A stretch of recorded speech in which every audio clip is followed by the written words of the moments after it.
On behalf of my husband, Scott, my son, Truman, my son, Bryce, and my daughter, Abby, who couldn't be here, welcome to Norfolk, and thank you for joining us tonight.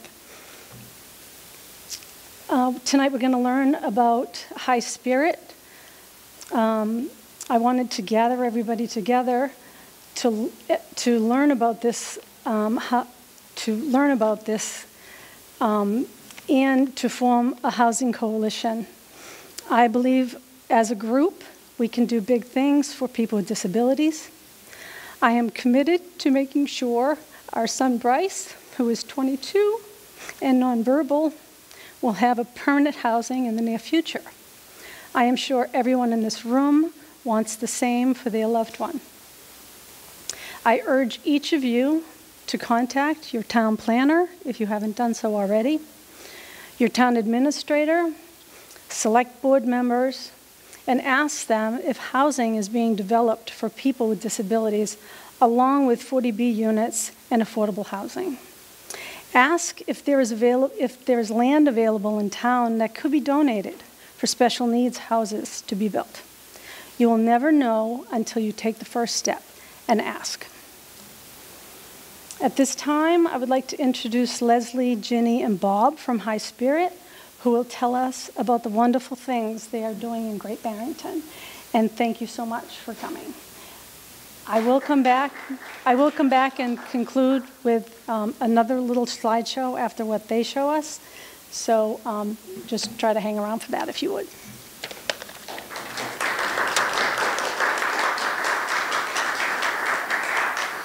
Thank you for having us, Elaine. We haven't shown this movie this is our first time showing the 15-minute version. We have a 42-minute version, which is for a broader audience. I'm assuming most of the people here know about the issue. Housing for people with disabilities is really a tough issue for Massachusetts. Right now we have 172,000 people who would otherwise be receiving residential care support living at home because there's no place to go. Our son is 37, Bar. 17 years ago we began thinking about this, and we started a lot the way Elaine is starting. We looked at big problems because we knew this was a big problem, so we're looking for big places. We came up with what we think is the perfect solution, which only serves 9 people. And it's taken us 15 years to get here. We're a pilot program now for the state of Massachusetts, which is very exciting. We've been in, we've had that pilot program status now for 6 years. We went all the way through COVID. All our programs kept going the whole time. We have housing for our staff. We have very little transportation except we go in and out of town every day. We solve a lot of problems that the state is unable to solve, and in the end I think it's the solution. And maybe for all of us living in a small community where you have family support and friends all around you and enough staff to support you and a purposeful work, that's really all about any of us need. I think that's all we remember when it's all over anyway. Who are our friends? What did we do throughout the day? And how much did we get to enjoy life? So this little movie that you're going to see is just a tiny little window into life at High Spirit. I encourage you to go to the 42-minute movie when we show it somewhere else, but for now, this is what we've got. So Leslie, of course, was the house parent that really turned High Spirit around 12 years ago. We have hit lots of bumps in the road. It's not a smooth process. It's been fun, but when Leslie and her husband Derek got there, it really sort of congealed and crystallized as a community, and that's been the difference. So Leslie's now helping other people think through all the issues, really at a pretty shallow level, what you need to do to get started to start a small community. So, yeah, thank you. Thanks, Bob. Hi, everyone.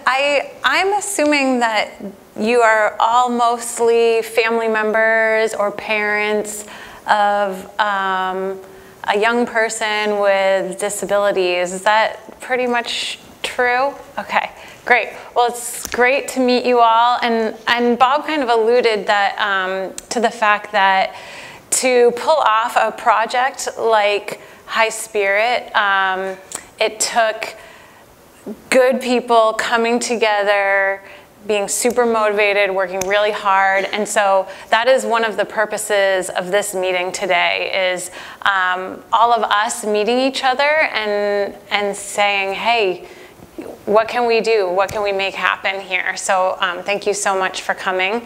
And this film is going to define the problem, and we're going to show one solution that we think is really good. And then afterwards, we just hope to have a lively discussion with you all more about what are the next steps, or if you have questions about how it was done.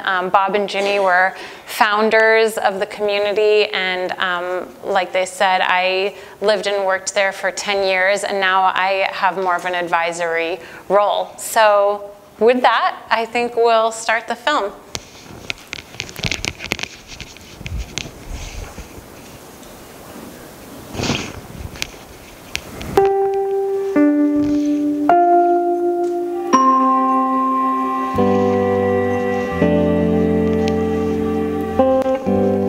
Every year, hundreds of thousands of American adults are left behind, penalized in fact, the very moment they reach adulthood.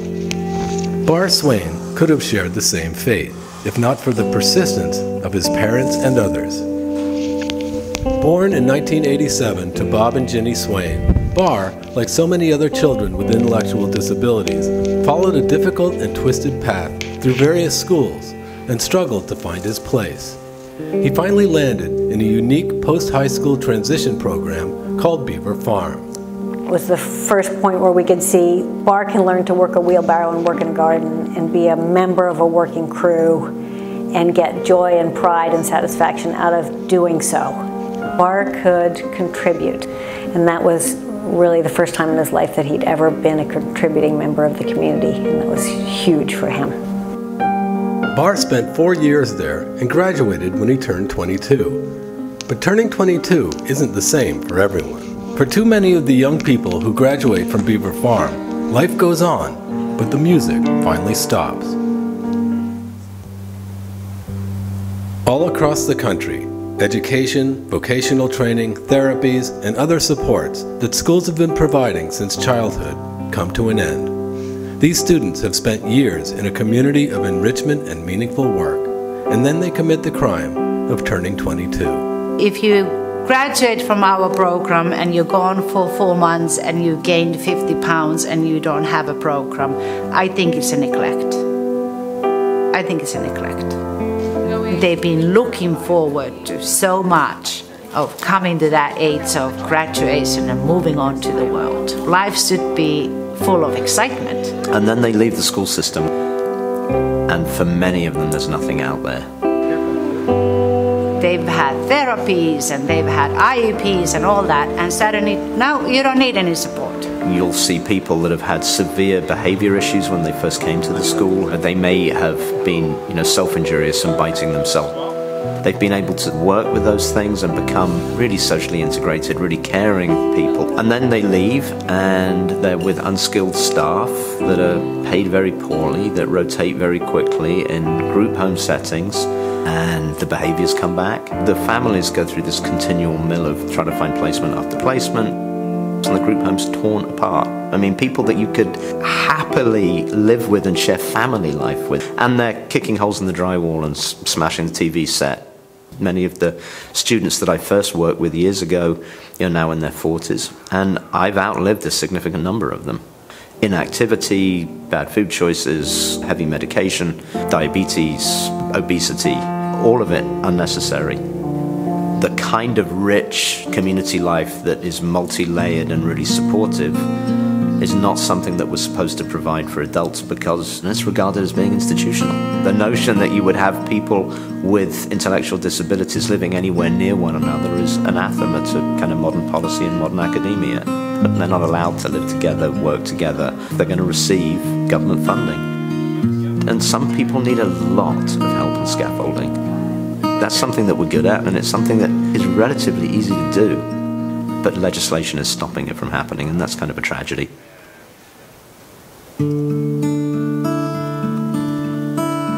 Back at home, Bob and Ginny knew this all too well, and their research led them to one dead end after another.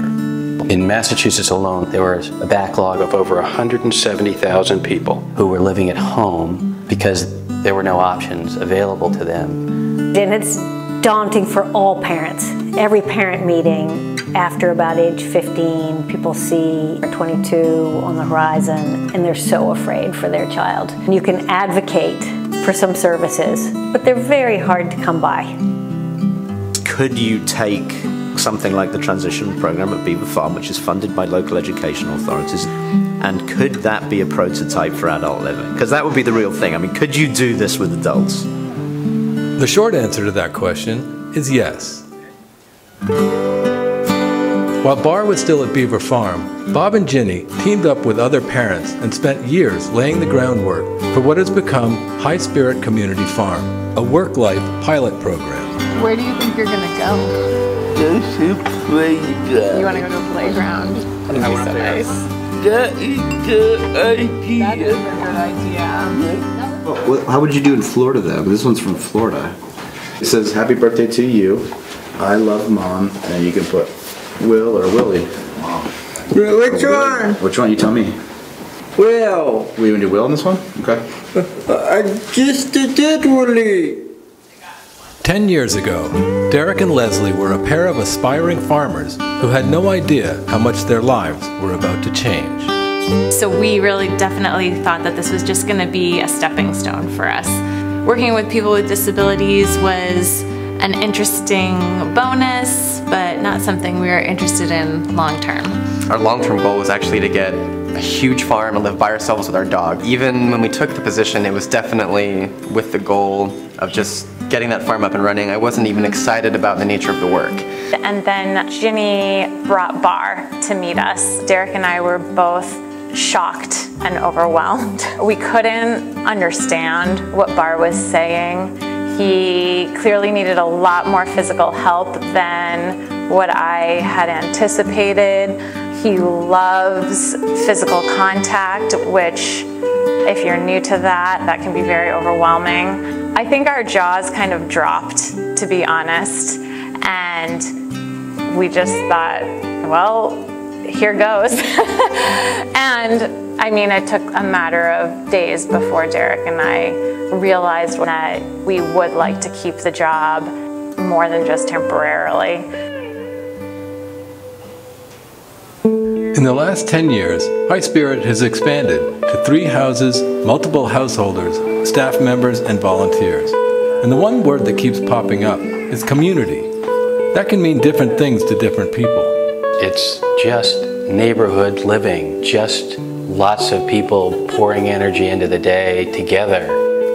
You don't have to be a weirdo to be able to enjoy living here. What High Spirit is doing is intentionally creating a community of difference. There is no end goal beside community.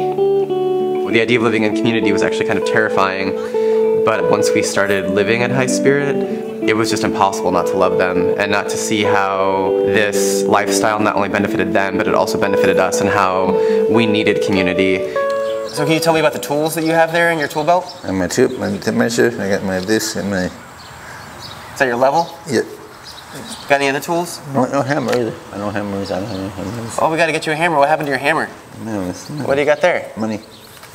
What do you use that for? I don't know. You like to spend some money. What do you like to use your dollars for? Sodas.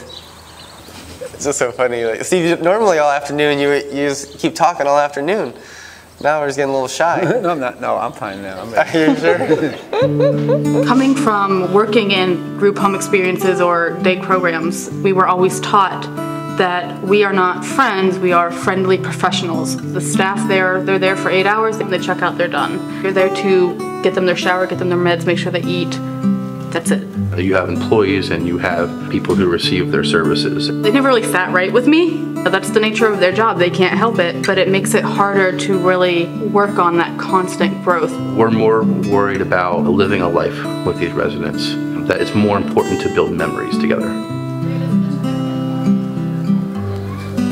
Every time I see Bar back at home with his family, I can't help noticing the joy his visits create. So I have to ask, what's wrong with living at home? It is tempting for people to want to keep their kids at home. But the reality is, we'll get old and our son will have another 40 years to live. So at some point, you're going to have to find a solution anyway. You're moving home and the adult with intellectual disability is isolated, and now, once again, the parents are isolated. And when life is about you, it's not healthy. It is not healthy for anybody to have that much focus on them. As a kid, I felt this enormous sense of obligation that there was a high potential that I would be taking care of him for the rest of my life.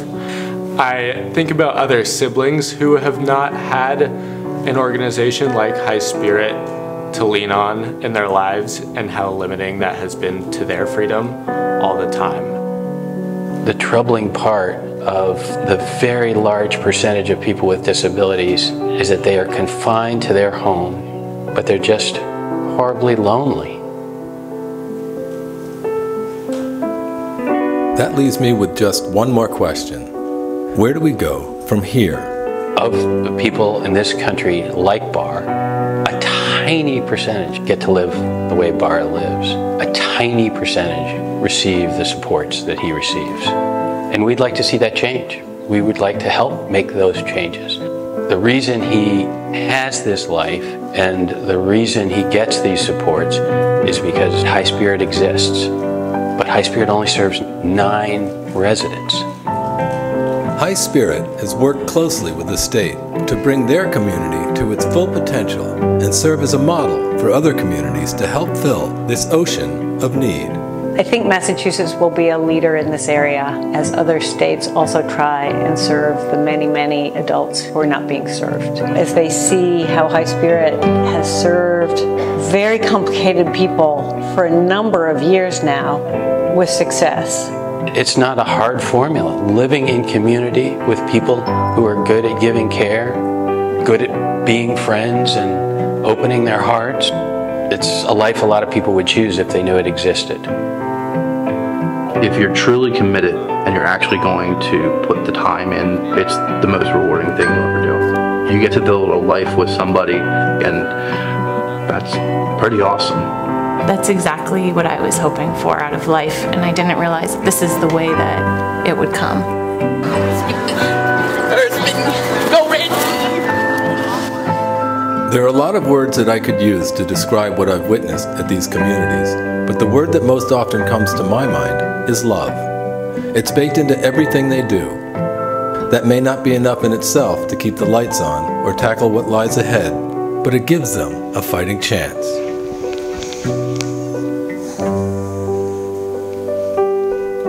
I'm going to tell you what I think Bar is thinking as he goes through the day. I think he's terrified.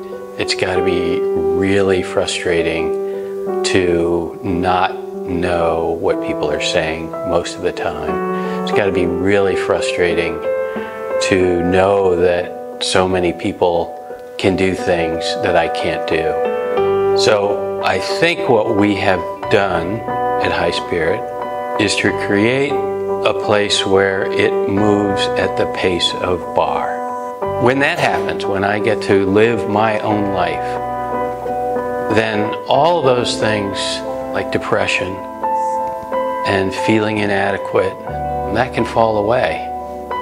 When the people understand me,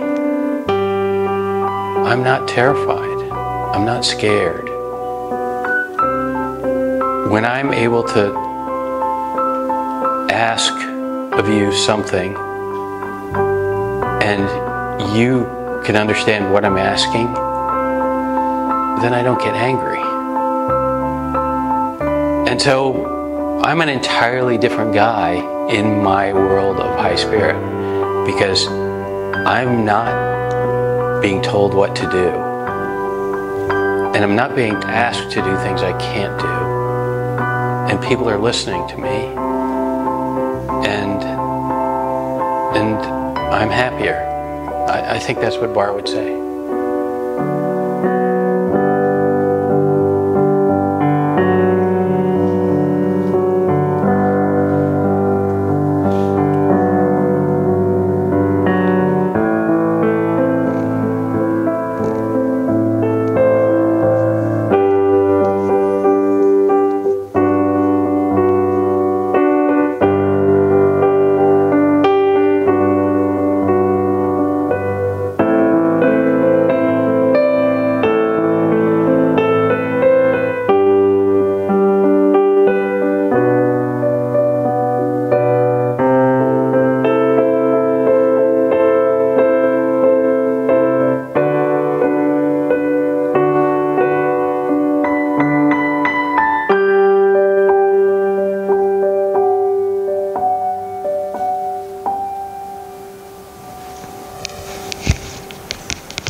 The movie was made by a guy named Billy Parker, and we hired Billy to do a recruiting video for us. This is years ago, 4 years ago, I think. And he said, after he did the video, he said, "You can't pay me for this, but you do have to let me do a movie about high spirit." So that's how the movie came to be. We don't really know what to do with it yet. This is a little, we're just starting this way. So hope you enjoyed it. And if you have any comments, pass them on to Billy. We're excited that he loves it. He would have come tonight, but he couldn't make it. So. Yeah.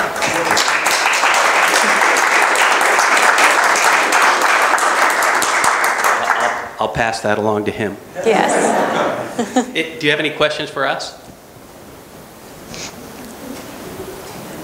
You said you opened 3 houses, but there's only 9 people, so... Yeah, there's only 3 people per house. This is all the state really... So this is not a DDS realizing, but the houses are close together? Yeah, they're juxtaposed. So they're exactly... So that's a change for them? That's a big change for them. That was a hard argument for us to win. Yeah, but it didn't work with... Yeah, you should be answering all these questions. No, yeah, you're doing a great job. You can stay up here. Oh yeah, we would like people to use the microphone because we're recording this for those folks that can't come tonight. And if you use the microphone, then it will be on the video. So thank you. I forgot about that. You're right to question that because one of the rules, the home-based community rules, is that you shouldn't have congregate living. And 3 homes with 3 people in each home, that is considered congregate living. And so we fought, Ginny and Bob fought to get an exception. And we got that exception several years ago, and we are doing really well. We've lived up to all of DDS's other standards, and I think they really like and appreciate our community. And so that's one of the things that we're committed to helping others achieve, is that if they want to build something similar to this, we can help kind of be a middleman with DDS to help get some of those same exceptions that our community has gotten. Yeah, and we wanted to open it up for discussion and questions, and just to see what other people are thinking. Thank you. I'm assuming if DDS is allowing this, then DDS is funding it? Yes. At this time. Yes, So we are considered shared living at this time. And so I don't know if you all know, there's two residential funding streams, group homes and shared living. And so we're under the shared living category, but we're weird for them. So we ultimately, we would like to advocate for a new category. So your staff is living there as well then? Yes. And that's how it is called shared living? Yeah. Gotcha.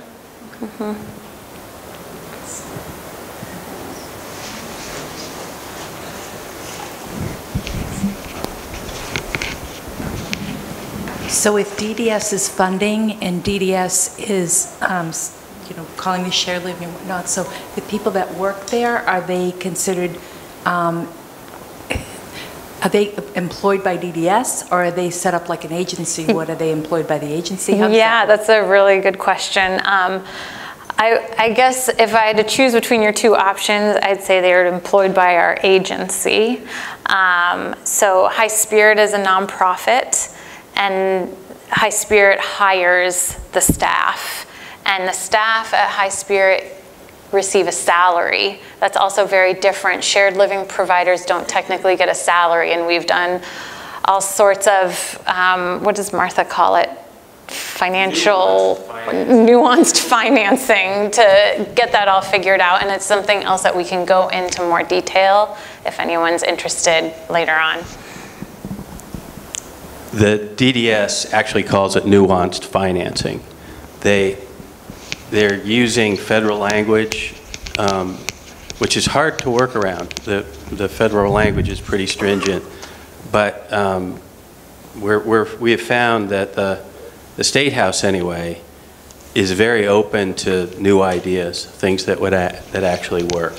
So we're really excited to report that I think the State House has finally realized that just group homes and just shared living after 35 years of getting rid of institutions is really not enough in the way of a solution.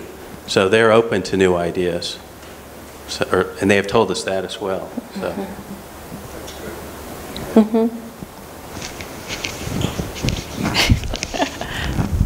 Okay, thanks. I guess I would go back to the beginning. How did you kick it off? How did you fund it? Because obviously a farm is not inexpensive. And do you still do fundraising and things such as that as part of the nonprofit? Yeah, I think maybe you guys should answer that. I'll come get the. These are the founders right here. Sorry, Leslie. This is Leslie's show. This is why I don't go to all these things. No, I'm glad you're here. Sorry. So our vision was not, this is the funny thing, we thought we could solve this big problem. So we started raising a lot of money, hopefully, to buy a very big property out in western Massachusetts. And once we got into the staffing and the scheduling and really trying to figure it out, we realized that, and plus we were really up against the state at that time. So they didn't want anything that had any whiff of an institution. So it was a battle we were going to lose. But we had already started the fundraising. So we'd raised, I think, $40,000. Not a huge budget. But, you know, at that time, it was a decent amount of money. And we bought we started renting a house. So we rented a bed and breakfast. Yeah, something. It had a lot of bedrooms. And we had 5 residents in the first house. And it was chaos. And it didn't really work, and the state didn't really like it. But we did get to know them. And then we reduced the number to 4. And the economics still worked a little bit, but it was still too chaotic. So we really needed just 3 residents in a house. And at that point, we didn't have enough staff. Because when somebody got sick, there wasn't enough staff, and you know, you couldn't just call on somebody else. We bought the next door neighbor's house, And that was pretty good. We had then 2 houses, we had 6 residents. I think we had 12 house parents altogether, with 4 house parents, 1 staff, 7 coworkers. We could cover even if people were sick, so that was okay. But it wasn't perfect, and we realized the 3rd house would make it perfect. So, and it is. As I said at the beginning, we were the only congregate care facility in Massachusetts that made it through COVID without getting closed. So, how do we start 40,000 people in a rented, $40,000 in a rented house? First step was to find people that you enjoy doing this with and be willing to spend a lot of time with them thinking it through. So find your people right away, your friends of your sibling, whatever, lock arms and say, we're going to do this. We're going to create a small community that's family supported. And the state will come. They did.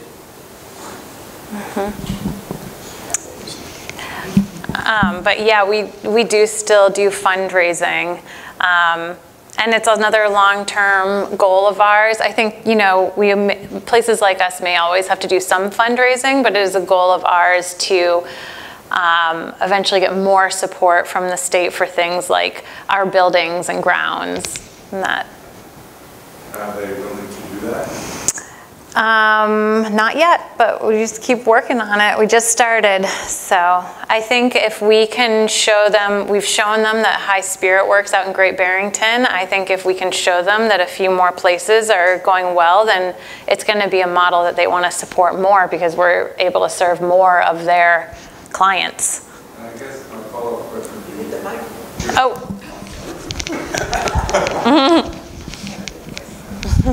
My follow-up question would be, you know, I thought I heard you've been a pilot for 8 years now? 6. 6 years now.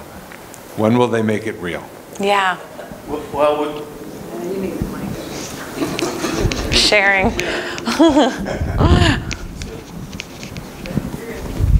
That's part of the purpose of this meeting and the movie and everything else, because you can't really get legislators to come out and look at High Spirit. We could hopefully show this at the State House and have this discussion there, and it's hard to say no. It's the least restrictive environment my son could live in. It's economically viable. It's the people who work there love their jobs. They stay. It's hard to say no. Back here.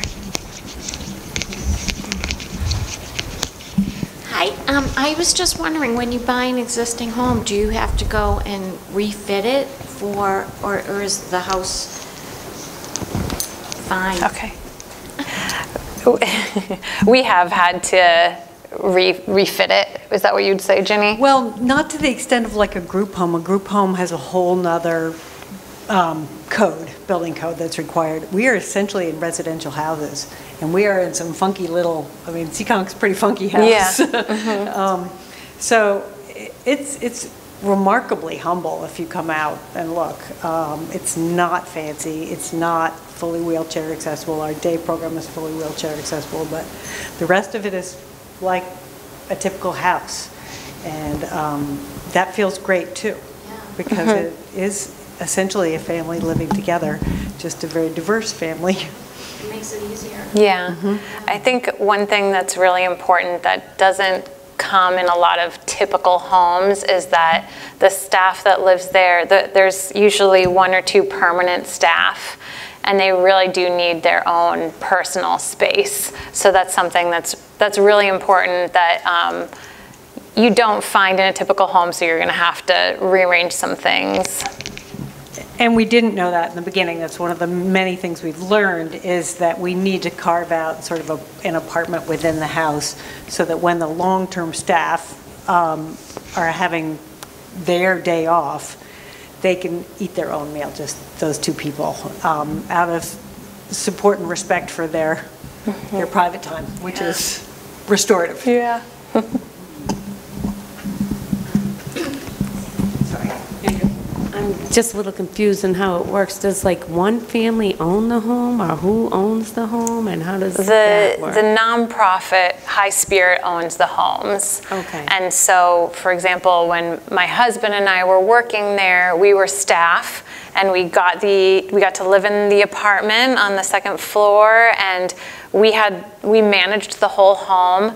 And when it was time for us to move away, that's what we did. We just moved away. We helped hire the new staff, but the nonprofit kept the home. Can I speak a little bit more to that? That's something that I've heard a lot from people whose family member is in a shared living situation.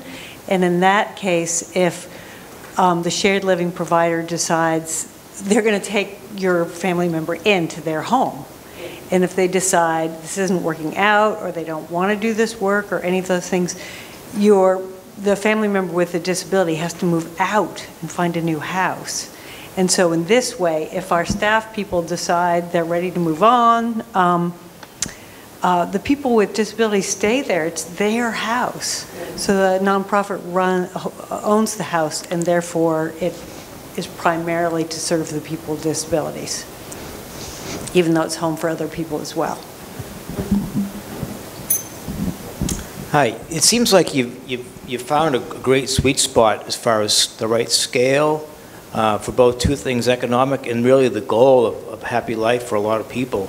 It seems like you've got that, which is fantastic. And is the biggest challenge going forward, regardless of, getting the state to recognize, oh, this is one thing, but is the biggest challenge to the next, I'll call it pilot, and hopefully it wouldn't be a pilot at that point, is it funding to get the location, the building, and then if you had that, you could put the formula in place, so to speak, so it could run? Is that the biggest challenge to launching the next 20 of these? I think it's your energy. People have to decide they're willing to do the work. Tim gets it. Yeah, he does. We have a question over here too. You're just spot on. That's exactly Yeah. That's exactly why we're here. Hi, two questions. One being that it's a working farm and the individuals are assisting with that. Do they receive any compensation? And then the second question is, what is the eligibility as far as like when you're taking in new applicants as far as like the individuals? Yeah, so we don't, we're not a highly productive farm, so basically the vegetables and eggs and even some meat that we get is sort of more like a byproduct of just the program itself. We eat everything that we produce, and we do donate. When we have excess, we donate, which is really nice for our community to be able to do that. So no, we don't, the individuals who do the day program are not compensated. I guess it's just more like doing it for the sake of community and physical activity.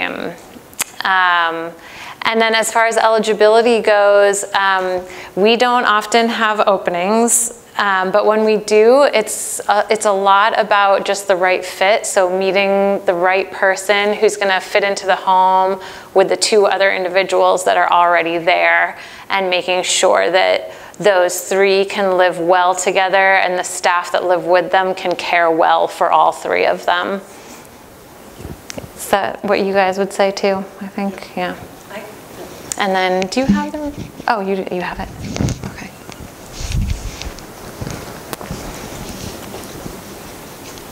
Mine's really fast. Are the houses co-ed or? Yes. Mm-hmm. Just to follow up on who's determining, I guess, in some of the things I've heard about the role that DDS plays in who's going to be allowed to live there, whether it's replacing new folks or on the front end. Because I've heard about initiatives where everybody's working to have something happen, and then no one's quite sure the role of DDS playing on who's actually going to live in whatever situation you come up with. So what's the ongoing role, and at the beginning, what does DDS do in terms of deciding who lives where? I'll try. Yeah. I understand what you're talking about, Jim. But we did it ourselves by saying, what we called the muffin meetings. We'd get together for coffee and muffins on Saturday morning, and just people would flow in and out. And so we eventually had a cohort, just enough for the first house, where we said, we're determining, and we're hiring the staff. And then we are asking for approval from DDS, which they did give us. And now we have our own agency, which is very important because there's not somebody else saying, this individual is coming and this staff. So as the nonprofit, we get to hire our staff, and we get to make sure that a new person, when they came in, were going to be able to thrive at High Spirit. So it's a little bit flipping the chicken and the egg, I think. As the nonprofit, are you like a DDS licensed agency as a result? Yes, we are. And I don't know if everyone is familiar with the idea of a DDS licensed agency, but shared living homes need to have that. And our agency will be able to act as the agency for new communities that pop up in the model of High Spirit. So that's another thing that we can provide as an agency who understands this model and the ins and outs and the exceptions and all of that. That's really important because my husband and I started a program for our son. He's 31, nonverbal autism, had behavioral problems in school, but always knew that if we got out in the community with him, he would be able to be happy and find what he needed there. So we pulled him out of school early and homeschooled him for a bit, and then developed what we wanted to see for adult services, and went back to the school system and had them pay for an apartment for him. So he's been in that same apartment. He's now 31. The biggest challenge, it's a self-directed program. It's an agency with choice self-directed program. And the biggest challenge now, staffing's tough, but is finding an agency that will support it. We think it's ideal. It meets all their stated objectives for the state. And out of 56 qualified providers, I've probably spoken to all of them. There's only one willing to assist us, and they just do administrative assistance. Wow. That's it. They write paychecks and they do reimbursement checks. So I think that's the biggest stumbling block. I think we can find lots of really motivated parents across the state. It's getting the kind of support we're going to need. So when you say High Spirit will do something like that for programs that are based on what you're doing, will you do that anywhere in the state? Yeah. Yep. That's the goal.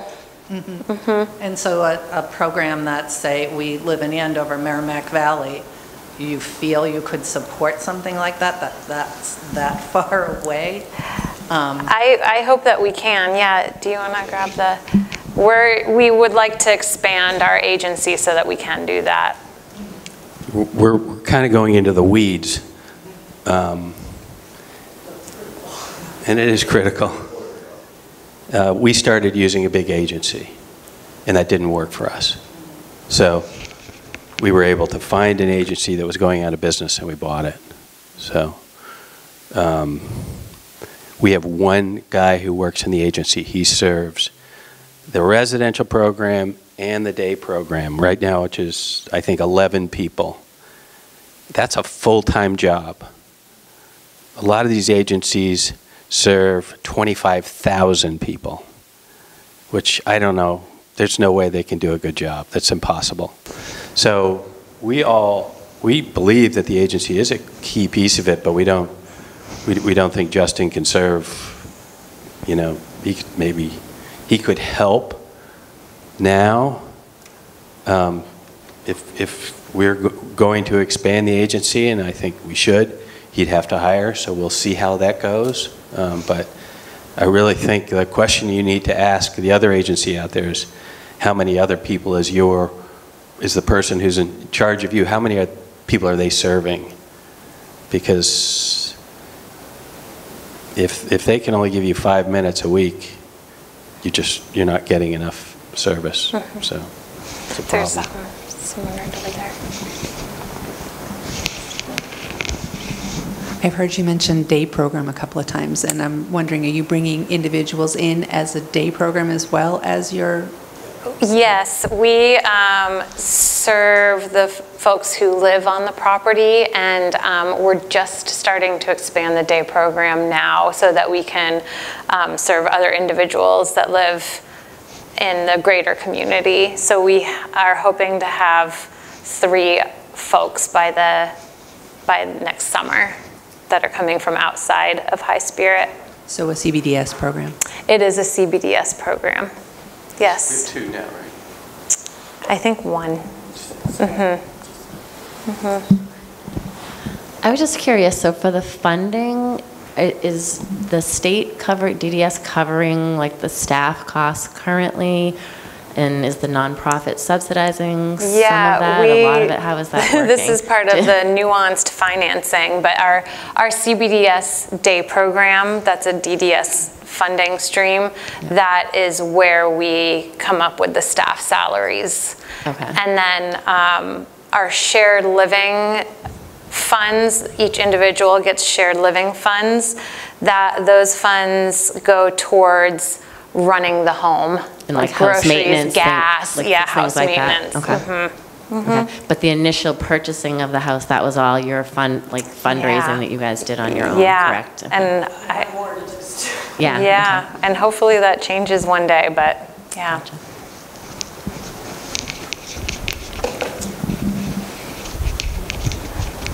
Awesome, one fun. And then there's a question over there One too. fun thing about the mortgages, though, the USDA backs them. So, because we're farmers, yeah. We don't need to sign anything.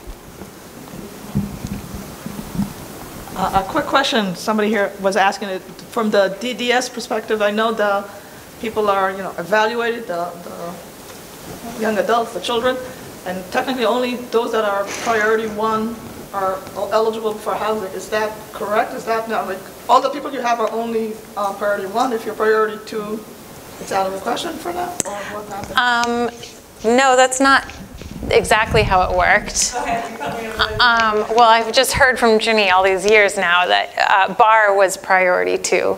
Is that right? And For a minute. Oh, okay. Here, I'm going to let you answer this. I think once they said, we have a place for Bar to live, they were happy. So it didn't matter what priority he was. I think that, I can't remember whose question that responded to and how this, in terms of the startup and why they okayed it. But one of the things they did was, we said, look, we've got a place here, we've got a staff, we've got a home, we've got stuff he can do. And they said, you mean there's no vans, no transportation? And we said, no, I mean, he'll go into town periodically, but not busing between residential and CBDS. And basically they knew he was a pretty complicated guy, and they said, this is solving our problems that we don't really know what to do with, so we're going to say yes. And they did. And that was 15 years ago. But to answer your question, all our folks are priority 1. I mean, we're all complicated, very, very complicated. So, but High Spirit is especially. So this is not a group of people that's going to be able to bag groceries or do other sort of community work. These people need 24/7, all of them. Yeah. I just want to explain again, I don't know what changed from when you started till now, but from what I understand, sorry, DDS gives priority 1, my son needs 24/7, but since he's not behavioral at that level, that's unsafe at home or whatever they call it, I don't know what priority he'll get, but they're telling me not necessarily priority 1. Okay, he could be priority 2 or almost, he needs 24/7, he's completely blind, he needs full care, nonverbal, he has his whole share. But, fortunately or not, he's not destructive. He doesn't destroy the house too much, or, so I'm not afraid of him. So I said, you have to show me you went to the hospital so many times the past year to be priority 1. You have to show me this, because right now there's a big shortage, because there's, many people waiting, so they'll do first all those priority 1, and he will be priority 1 once I can't do it anymore, when something happens to us, or if he gets, more aggressive once he graduates. Yeah. I'm sorry, it's just so upsetting to hear you say that. I mean, and you're so far from alone. But I think one thing that people have told me to do is to just look at every program they suggest and then document why this will not be safe or sufficient. Why what? Don't make it too hard. Okay. Why what? You'll hear no 100 times. Pay no attention to it. Keep going. Go hard. They have to recognize that your child, as you say, son, he sounds like somebody that requires social supports. Their job is to provide people who need those supports. They have the money, they just don't have the solutions. So this is to say there are some simple solutions out there. But you'll hear no all day long.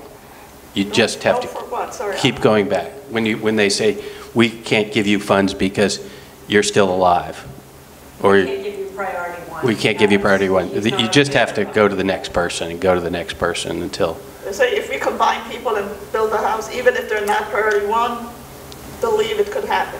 Yeah. I think that their job is so overwhelming. If you saw that stat, that came straight from the CDC, 172,000 people in Massachusetts that should be receiving supports for residential care are living at home and getting a small percentage of the supports they should be receiving. It's a great, great game for the state. The more they can get you to live at home and accept less, the more they can spend on administration, which is like, yeah. I hope you got that on record. Here you go. I got that. And I just wanted to say, too, that we're developing relationships with all of the different areas of DDS, and so we can also help with that advocacy for your children. If you're working on a project like this, we'll sit with your DDS workers with you and make sure it's going along in the direction we need it to go. Well, and to add to your stat, a good chunk, from what I recall, probably 30 to 40% of the people who are living at home are living with parents over the age of 70. Mm-hmm. Yeah. So they go before. Yeah.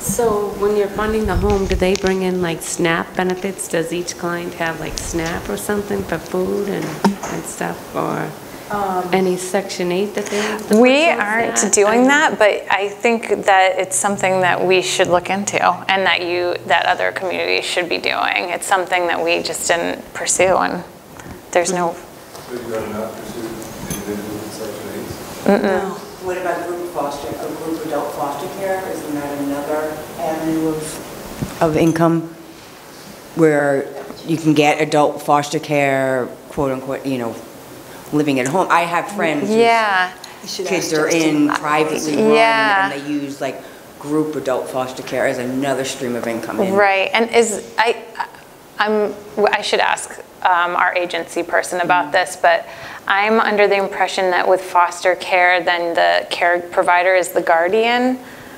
Not in group. No. Not in Okay. group. It's something to explore. Yeah. Mm-hmm. And can you do Section 8 with DDS funding? I didn't think that was. I think can you do that in a DDS? I think you can program, but I'm not sure it was shared.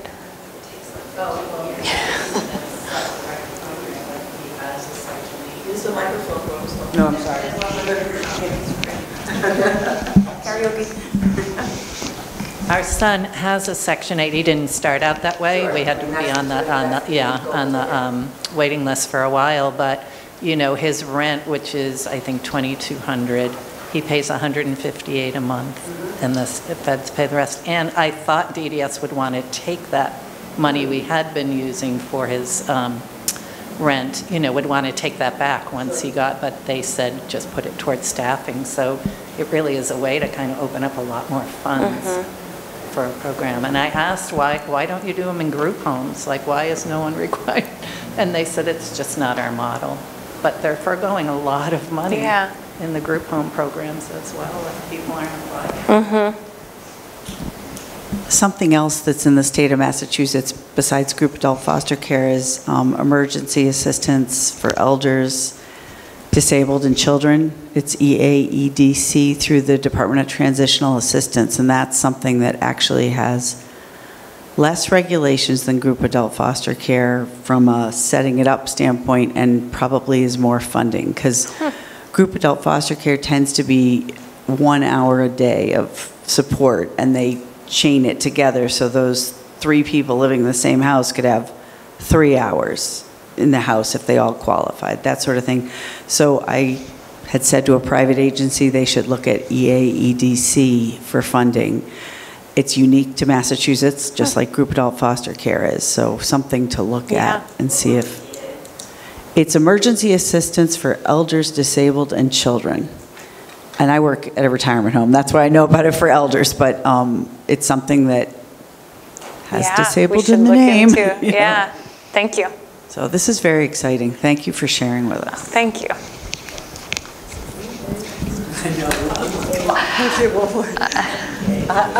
This kind of gathering is so exciting because obviously you all have done a ton of research and know a bunch of stuff that we can learn from, and hopefully we can share.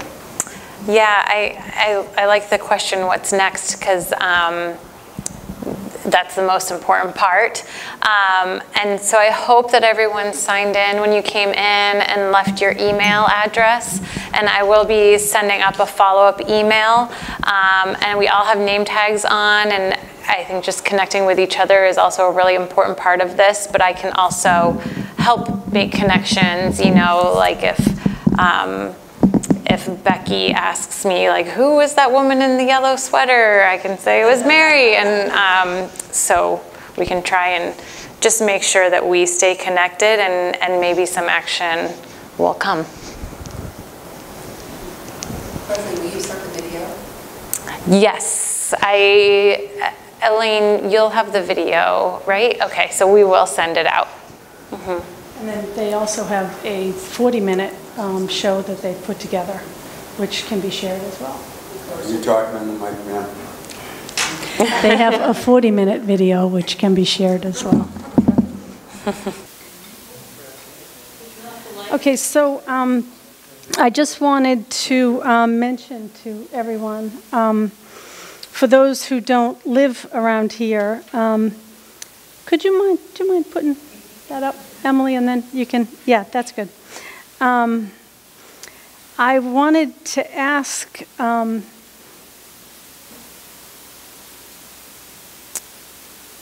if my vision is to have something created like High Spirit, but I want to do it in a very big way.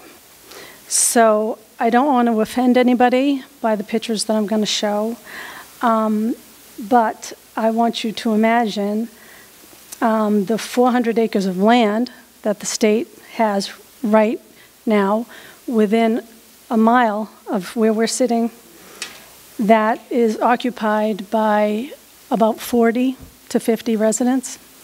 And it's unfortunate, but I think the state is waiting for them to pass, and then they're probably going to sell that property, like they have with the other 6.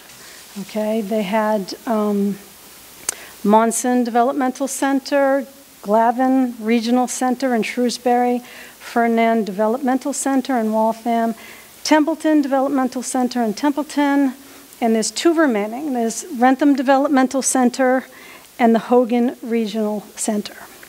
Now, the Rentham Developmental Center is the one that I have my eyes on. Like I said, it's 400 acres of land. I would like it kept in perpetuity for people with disabilities. I do not think we should ever lose land. So I think if we could have 60% of it held for people with disabilities, and then possibly have a vision of 40% being to the general public and for parents or caregivers.